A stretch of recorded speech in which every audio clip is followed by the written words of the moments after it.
हुआ है, ये बहुत बड़ा कल्याण इन्होंने मुझ पर किया। यदि ये लोक निंदा नहीं होती तो मैं आपका तप नहीं करता। अब आप प्रसन्न हैं तो यहाँ पर गंगा जी को विद्यमान करिए। धन्यासी कृतवन्त्यासी पावितम भवनम त्वया। गंगा को आज्ञा दी कि तुम मेरी आज्ञा से मुनि को पवित्र करो, इनके ऊपर गो हत्या का पाप लगा है, इसको नष्ट करो और 28वें कलियुग तक यहीं पर निवास करो। पतित पावनी गंगा ने उनका आदेश स्वीकार किया कि हे स्वामी, मैं आपकी आज्ञा का पालन करूंगी, किंतु मैं भी एक शर्त आपके सामने रखती हूँ कि आप भी अपने गणों के सहित पार्वती जी के साथ मेरे पास ही विराजमान रहिए, तो मेरा भी कल्याण होगा, जगत का भी कल्याण होगा। शिव जी ने कहा कि तुम धन्य हो, मैं तुमसे अलग नहीं हूं, तुम तो मेरी जटाओं में निवास करती हो, मेरे साथ निवास करती हो, जहां जहां तुम निवास करोगी वहां मैं अवश्य उपस्थित रहूंगा। महर्षि गौतम, भगवती अहिल्या ने भगवान को प्रणाम किया और भगवान गंगा जी के साथ उसी स्थान पर स्थित हो गए। जब भी बृहस्पति सिंह राशि में होते हैं तब सब देवता उस स्थान पर आकर के भगवान की आराधना करते हैं, भगवान का दर्शन करते हैं। माता गंगा गोमती नाम से वहां विख्यात है और वह जो शिवलिंग है वह त्र्यंबकेश्वर महादेव के नाम से प्रसिद्ध हुआ है। जो भी व्यक्ति त्र्यंबकेश्वर महादेव का स्मरण करता है, दर्शन करता है, पूजन करता है, इति वश्च समाख्यातो गौतम्याश्च समद्भव तच्चत्वा सर्वपापेभ्यो मुच्यते नात्र संशय। जिस प्रकार से महर्षि गौतम को गोहत्या के पाप से मुक्ति मिली है, वैसे ही उनका दर्शन करने से त्र्यंबकेश्वर महादेव की महिमा से सब पापों का प्रायश्चित हो जाता है। त्र्यंबकेश्वर महादेव की। फिर आता है वैद्यनाथ ज्योतिर्लिंग। महाअभिमानी राक्षस राज रावण महादेव का तप करता है, खूब समय तक भगवान का तप किया, आराधना की, शिव जी प्रसन्न नहीं हुए। भूमि पर गड्ढा खोदकर अग्नि जलाकर के उसमें बैठकर भी रावण ने तप किया, बहुत कठिन तप किया, फिर भी महादेव प्रकट नहीं हुए। फिर उसने प्रयास किया, हजारों वर्षों तक तप करता रहा, शिव जी को दया नहीं आई, क्योंकि दुष्ट आत्मा है, लाभ के लिए कोई काम स्वार्थ के लिए करते हैं तो मेहनत ज्यादा करनी पड़ती है। भगवान प्रसन्न नहीं हुए। उसने विचार किया कि मेरे जो सिर है इसको मैं अर्पण कर दूं और ये मृत्यु को प्राप्त हो जाऊं, ऐसा जीवन जीने से कोई लाभ नहीं है। तो सिर काटने लगा और महादेव को अर्पण किया। महादेव की लीला, जैसे सिर काटता पुनः नया उत्पन्न हो जाता, ऐसा करते करते 9 सिर भगवान को अर्पण कर दिए और 10वां सिर जब भगवान को अर्पण करने लगा उससे पहले महादेव प्रकट हो गए। प्रसन्नो भवदेवेश लंकां तम च नमाम्यहम् सफलं गुरु मे कामं त्वामहं शरणं गतो। यहाँ पर एक लीला बड़ी विचित्र हुई। भगवान ने 9 सिर उसके जोड़ दिए और एक 10वां अंश महादेव का बाकी रह गया आशीर्वाद में। उस 10वें अंश से भगवान ने वानर रूप हनुमान जी का अवतार लिया था और राम जी की सहायता की, क्योंकि स्वयं रावण के जो सिर है वो भगवान के ही अंश थे। रावण का अनन्य भक्त वध करना संभव नहीं था। जो उनका एक अंश बचा रहा उस अंश को हनुमान जी ने प्रतिष्ठापित किया था। हनुमान जी ने राम जी की सहायता से रावण का वध किया था। रावण ने भगवान से प्रार्थना की कि आप मुझ पर प्रसन्न हो तो अपना स्वरूप मुझे प्रदान करिए, मैं आपको लंकापुरी में स्थापित करना चाहता हूं। भगवान जी धर्म संकट में पड़ गए। दैत्यों के घर में तो बड़ी बुरी स्थिति हो जाएगी हमारी, क्योंकि दानव कौन है? दानव जो है जो नियम पूर्वक नहीं चलते, धर्म के मार्ग पर नहीं चलते। साफ रहें, स्वच्छ रहें, धर्म के मार्ग पर चले, पवित्र रहें, आचरण पवित्र रखें, तो वहां देवता निवास करते हैं। अब दानव कहलाता ही वही है जो मानव नहीं है, वह दानव है। जिसमें दुर्बुद्धि है, दुर्ज्ञान है, दुष्टता है, वही दानव है। तो इनके यहाँ निवास करेंगे तो हमारा ही अमंगल होगा। जहां सम्मान नहीं मिले वहां जाना ही नहीं चाहिए। महादेव जी धर्म संकट में पड़ गए, भक्त को वरदान भी देना है। उन्होंने कहा ठीक है, ये शिवलिंग ले जाओ, मेरा स्वरूप है, लेकिन सीधे घर जाकर के वहीं रखना है, बीच में कहीं छोड़ना नहीं। रावण ने कहा कौन बड़ी बात है, बड़ा आसान काम है, बिल्कुल संपन्न हो जाएगा। रावण शिवलिंग को लेकर के चला, लेकिन शिवजी को भी पता है सब लीला करनी है। दैत्यों के घर में, दुष्टों के घर में देवता क्या करेंगे।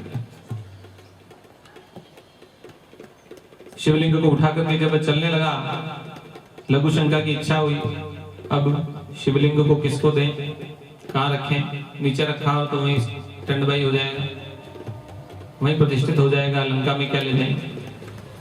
भगवान की लीला से एक गोप गण वहां प्रकट हुआ शिव माया से।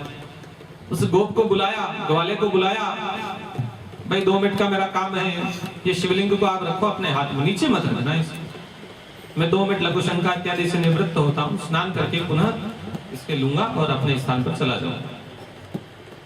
भगवान की माया ऐसी कि वह निवृत्त होने के लिए गया, अधिक समय लग गया, ग्वाल को, उस गोपगण को भार लगने लगा। अब कितनी देर उठाए रखो, आए तो दो, मेरा काम करो, मेरी गायें चरने चली गई, कोई इधर कोई उधर, उनको संभालो, किसको लेकर के यहीं बैठा रहूं, जानता नहीं पहचानता नहीं।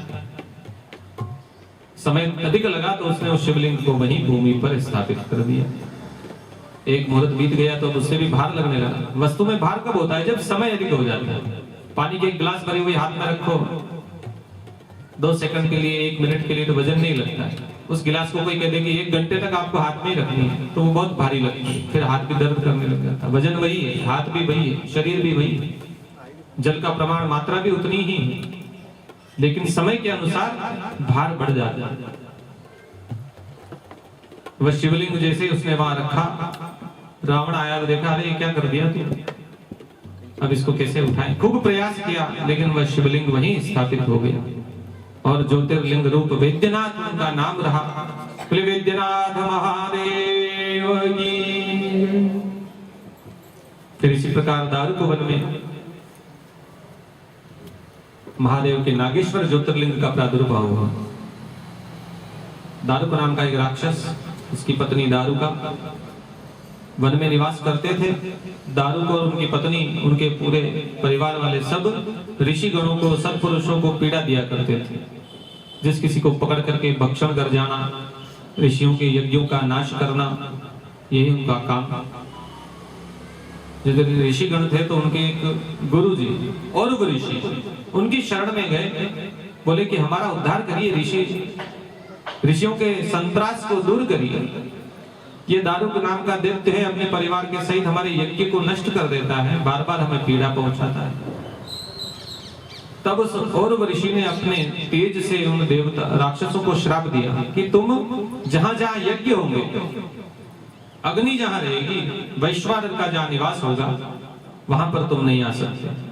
इसीलिए जहां जहां यज्ञ होते हैं वहां पर प्रेतात्माएं, बुरी आत्माएं, बुरी शक्तियां काम नहीं करती।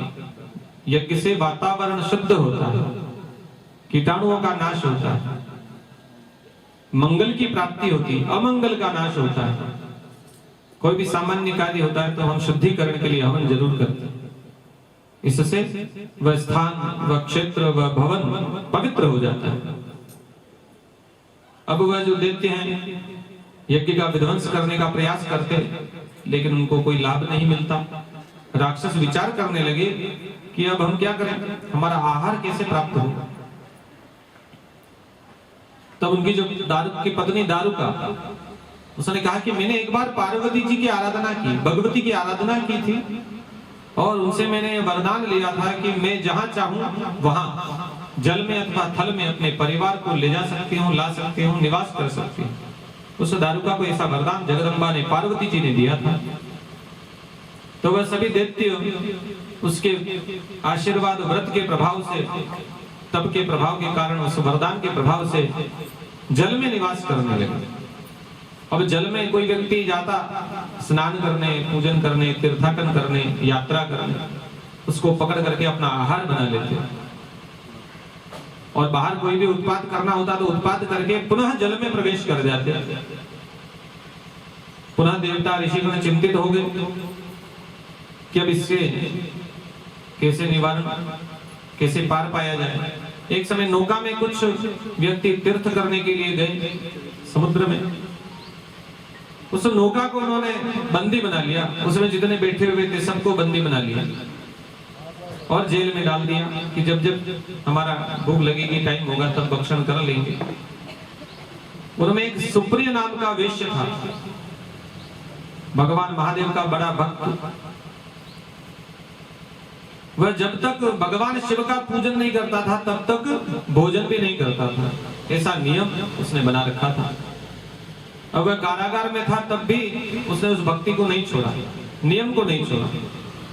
भगवान नियम पूर्वक भक्ति करते हैं तो बड़े प्रसन्न होते हैं, नियम फल जाता है। नियम से कोई काम किया जाए तो पहले विघ्न भी आते हैं, क्योंकि परीक्षा होती है, और जब नियम पूर्ण हो जाता है तो उस कार्य का पूर्ण फल प्राप्त हो जाता है।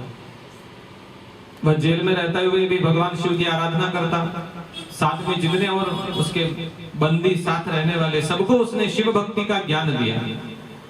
सभी ओम नमः शिवाय, ओम नमः शिवाय, ओम नमः शिवाय जाप करने लगे। सुबह शाम आरती, कीर्तन, भजन, भगवान का पूजन करना, तो सबका बड़ा आनंद हो गया। भक्तों के लिए कहीं भी कष्ट नहीं होता है, वह हर चीज में समभाव रखते हैं। घर में रहेंगे तो भी आनंद से, अब जेल में है तो वहां भी उन्होंने आनंद मान लिया, क्योंकि भक्ति उनके मन में विराजमान है। शिव जी की भक्ति जो करता है उसे सर्वत्र आनंद की प्राप्ति होती है। दारुक के सेवकों ने देखा कि सब बड़े ही आनंद से निवास करते हैं, रोज कुछ न कुछ पूजा पाठ करते रहते हैं, भजन कीर्तन करते रहते हैं। उस दारुक को सूचना दी कि ये जो व्यक्ति है ये कोई कोई टोना टोटका यहाँ बैठ करके करता है। दारुक गया और सुप्रिय वेश्य को बोला कि ये किसका ध्यान कर रहे हो, किसकी पूजा कर रहे हो, तुम्हें दंड मिलेगा, जल्दी बताओ। राक्षसों को आज्ञा दी कि इसका वध कर दो। जैसे ही वह सेवक राक्षस उस सुप्रिय वेश्य को मारने के लिए दौड़े, तभी वह वेश्य आंखें बंद करके अपने आराध्य महादेव का ध्यान करने लगा। हर हर महादेव, हर हर महादेव, हर हर महादेव, त्राहि मां। भगवान का आर्त स्वर से उच्चारण करने लगे। सर्वस्वं च भवानद्य मम देव त्वमेव, क्या भी मेरे सर्वस्व है, त्वमेव शरणं मम, मैं आपकी शरण में हूं, मेरी रक्षा की। क्योंकि शास्त्रों में कहा गया है, दो बातों को याद रख, जो चाहे कल्याण, नारायण एक मौत को, दूजे श्री भगवान। ये दोनों ही वस्तुएं सत्य हैं, तीसरा कोई सत्य संसार में नहीं। मृत्यु हर व्यक्ति को आनी है और भगवान का नाम पार करने वाला है। मरना तो पड़ेगा ही, लेकिन भगवान का नाम लेने से पार हो जाएगा। ये दो वस्तुएं सत्य हैं, इनके अलावा जितना भी जगत है वह सब मिथ्या है, प्रपंच है, आडंबर है। महादेव प्रसन्न हो गए, प्रकट हो गए, राक्षसों का संहार किया। तभी दारुका जो उसकी पत्नी है, उसने पार्वती जी को याद किया कि मेरे वंश की रक्षा करिए, मैं तो आपकी भक्त हूं, आपसे वरदान लिया था। तो महादेव भी प्रसन्न हो गए उस दारुका से कि पार्वती जी की भक्त हो तो मेरे भी भक्त हो, तुम्हारा वध नहीं कर सकता, तुम्हारे वंश का तो मैं रक्षक बनूंगा। दारुका तो वध कर ही दिया। तो वहीं पर शिव और पार्वती नागेश्वर और नागेश्वरी रूप में स्थापित हुए और वह नागेश्वर ज्योतिर्लिंग नाम से प्रसिद्ध हुआ। कालांतर में वीरसेन नाम का एक राजा हुआ, उसने उस दारुका का वध किया। बोले नागेश्वर महादेव की। 11वें रामेश्वर ज्योतिर्लिंग की कथा भी शिव पुराण में आती कि जब त्रेता युग में राम जी का अवतार हुआ, राम रूप भगवान प्रकट हुए, सीता हरण हुआ, लंका वाटिका में सीता जी का निवास रहा। राम जी लक्ष्मण जी सीता जी को खोजते हुए सुग्रीव के संपर्क में आए, बाली का वध किया और सब वानर सेना, भालू, रीछ इत्यादि से विमर्श करते हुए सीता जी का पता लगाने का प्रयास करने लगे। तब जो संपाति नाम का एक पक्षी जो है उसने सीता जी का दर्शन कर लिया, क्योंकि वह गिद्ध है, उसकी दृष्टि बड़ी अमोघ है, बहुत लंबी दृष्टि होती है गिद्ध की। गिरि त्रिकूट ऊपर बस लंका, जहाँ तह रावण सहज शंका, तह शोक पवन बन रही, सीता बेट सोच रत रही। कि इस लंका में त्रिकूट पर्वत पर अशोक वाटिका में श्री सीता जी विराजमान है। सब वानर देखने लग गए, कहाँ है, हमको तो नहीं दिख रही। बोले मैं तो गिद्ध हूं, मेरी दृष्टि इतनी लंबी है, सब नहीं देख सकते। तब हनुमान जी को कहा कि जाकर के पता लगाइए। राम जानकी का मिलन करने के लिए हनुमान जी गए हैं। समुद्र तट पर सब देवता उपस्थित हुए। राम जी अपनी सेना के साथ विराजमान हुए कि समुद्र को कैसे पार किया जाए। राम जी को बड़ा शौक था, मेरी पत्नी से मेरा वियोग हो गया, इस रावण का वध करने के लिए अब इस सेना को समुद्र से कैसे पार कराया जाए। सारी वानरी सेना इसे पार नहीं कर सकती। मन में विचार करने लगे।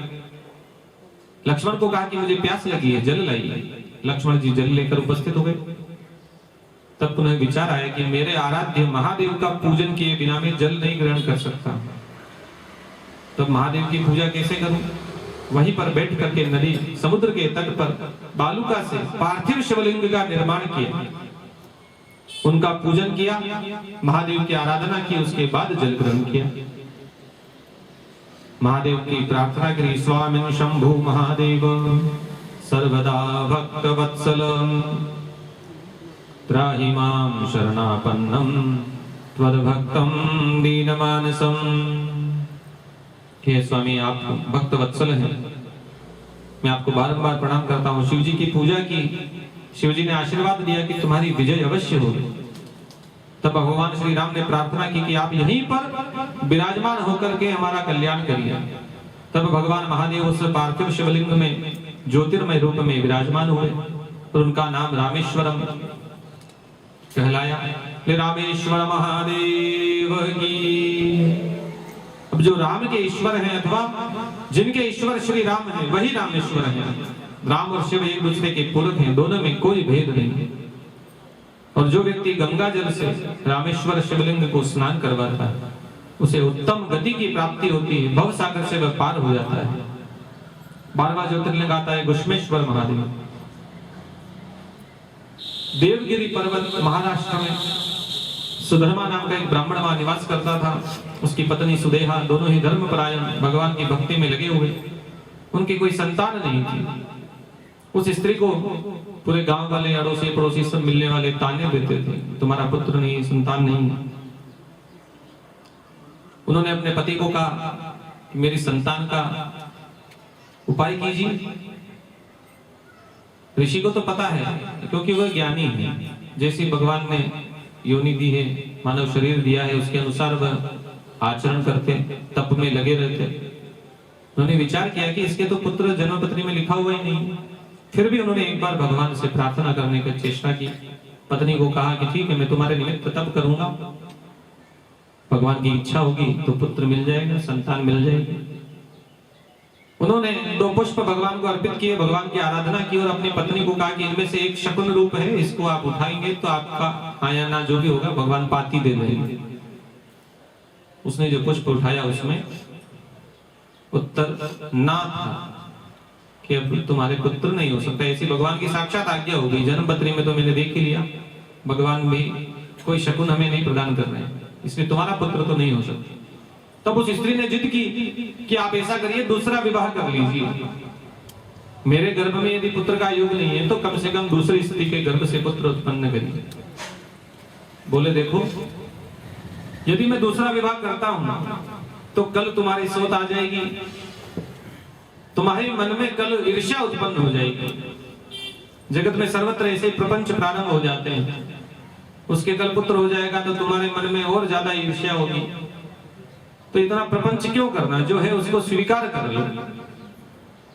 लेकिन उस स्त्री ने, सुदेहा ने कहा कि मेरी इसमें सहमति है, पूरी सहमति है, मैं इसमें आपको कभी कष्ट नहीं दूंगी, आप निश्चिंत रहें, मैं कभी ईर्ष्या भाव नहीं रखूंगी।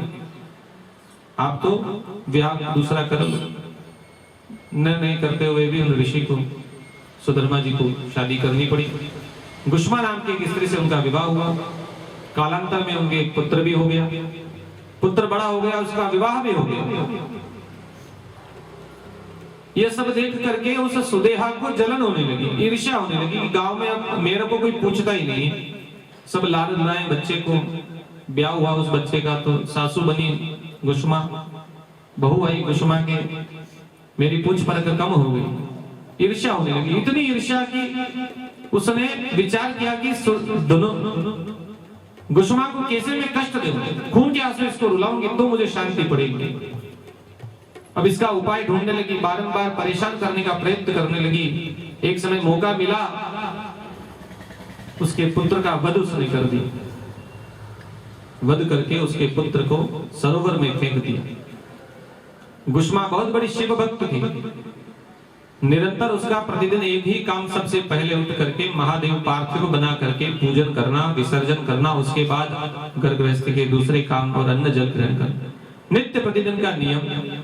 प्रातः काल जब सबने देखा कि खून की शैया लाल हो रही है, पुत्र यहाँ नहीं है, बड़े चिंतित हो गए, सब रोने बिलखने लगे। सुदेहा जो उसने उसका वध किया वह भी वहां आकर के झूठ मूठ का प्रपंच रोने लगी, कहां गया पुत्र, कहां गया। लेकिन गुष्मा पर कोई प्रभाव नहीं, अविचल भाव से उसका जो नित्य नियम है उसका पालन करने के लिए उसने सबसे पहले उठ करके शिव पार्थिवेश्वर भगवान का पूजन किया। जो नियम वह रोज करती थी, कोई जल्दबाजी नहीं करी, पुत्र का शोक भी नहीं किया,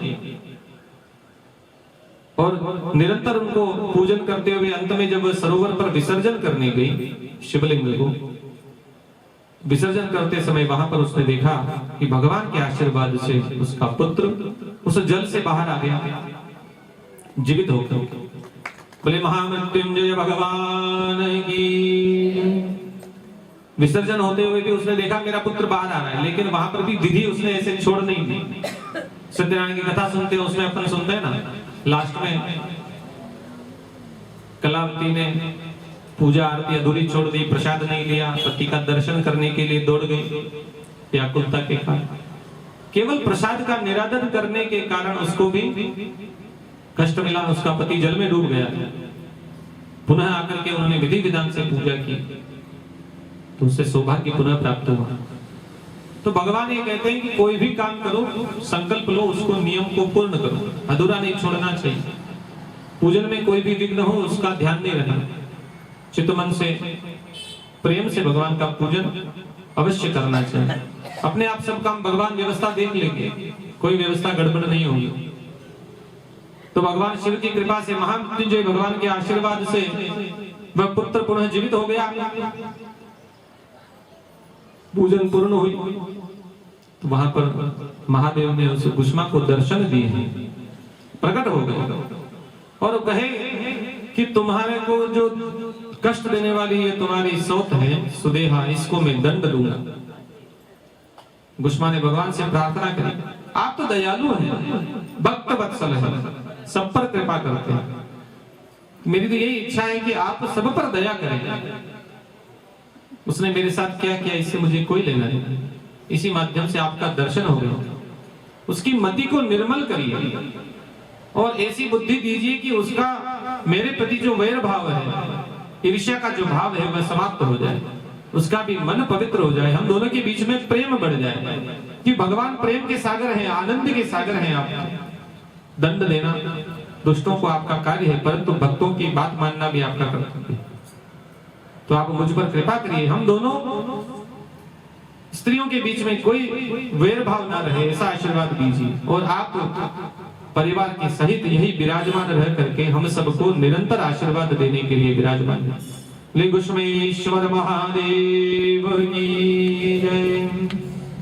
जो भी व्यक्ति 12 ज्योतिर्लिंग का नाम भी स्मरण करता है उससे पुण्य की प्राप्ति होती है। चंद्रशेखर चंद्रशेखर चंद्रशेखर पाहि मां, चंद्रशेखर चंद्रशेखर चंद्रशेखर रक्ष मां।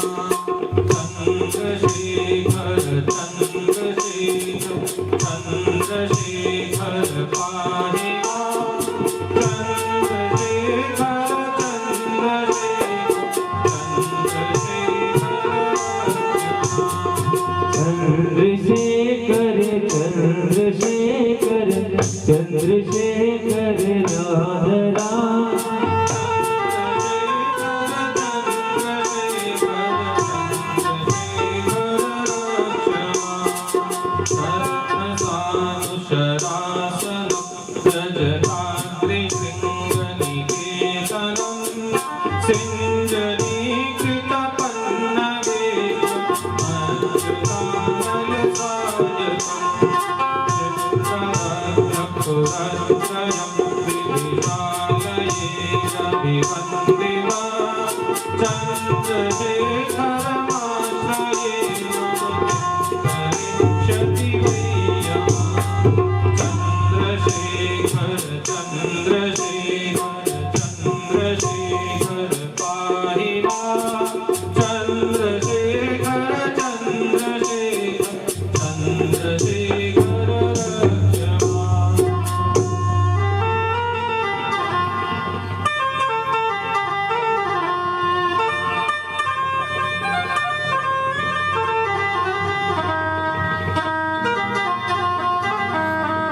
सभी लोग द्वादश ज्योतिर्लिंगों को एक बार ध्यान करें।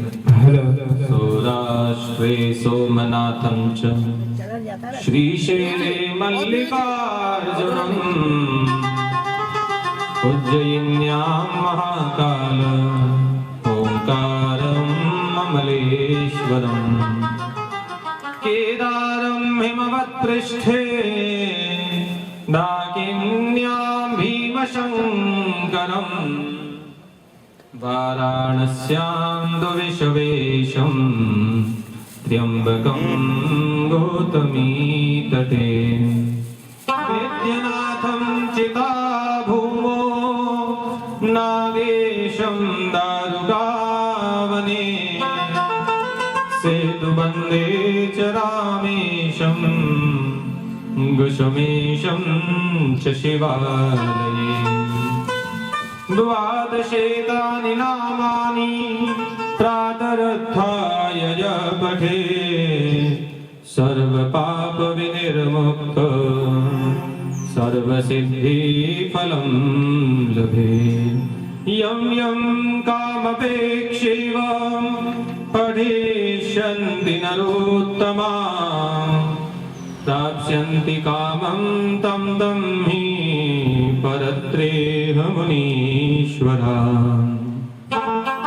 जो भी व्यक्ति इन द्वादश ज्योतिर्लिंग के नाम का भी स्मरण कर लेता है सुबह शाम किसी भी समय, तो उसके पाप नष्ट हो जाते हैं। मैं तो शिव ही शिव को ध्याऊं, मैं तो शिव ही शिव को ध्याऊं, मैं तो शिव ही शिव को ध्याऊं, मैं तो शिव ही